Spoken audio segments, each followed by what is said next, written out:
Estevan coal miner strike, 1931. In 1931, a riot known as Black Tuesday resulted in the deaths of 13 miners and the arrest of 13 rioters. Estevan coal miners were on strike, protesting for rights and demands they deemed were necessary, like better contracts and better working conditions. In the late 1920s, mining was a major industry in Saskatchewan. The mining industry was seasonal between the months of April and August of each year. Miners would work in the prairies to increase their yearly wage before heading back to the mines. However, the droughts in the prairies and the Great Depression made it nearly impossible to earn enough money to live decently. This led to an explosion of men looking for works in the mines, which gave mining companies huge leverage over their workers. In addition, the Royal Commission that looked into the strike found that Saskatchewan miners earned only half as much as other miners in British Columbia and Alberta. The miners' working conditions were rough. They had steep wage cuts and frequent dangerous incidents like cave-ins. In July and August of 1931, small groups of miners came together to talk about what should be done about the issues that were going on.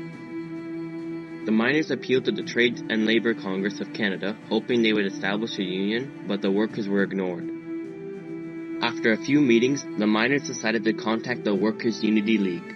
The WUL sent two people, Martin Forkin and Sam Scarlett, no picture available, to help the workers. These miners worked together with a branch of the Workers' Unity League, which had close ties with the Communist Party of Canada. The Mine Workers' Union of Canada demanded a minimum wage increase, an end to the company monopoly, better living conditions in the mining dorms, and improved workplace conditions in the mines. The mining company refused to consider these demands and brushed it off like another Arsenal loss to Man United. On September 7, 1931, Benefat coal miners voted to go on strike, and 22 days later, the miners gathered in Estevan with their families to parade through the city to draw attention from the government. Picket signs read, "We will not work for starvation wages," and "Down with the company store." As they journeyed from Benefat to Estevan, they were met with rows of RCMP officers.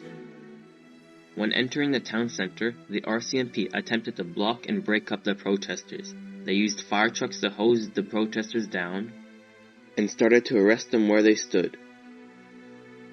Police violence broke out and the RCMP opened fire on the strikers and killed 3 people while injuring many more. These 3 people were Peter Martinez, Nick Nargan, and Julian Grishko, who sadly passed away.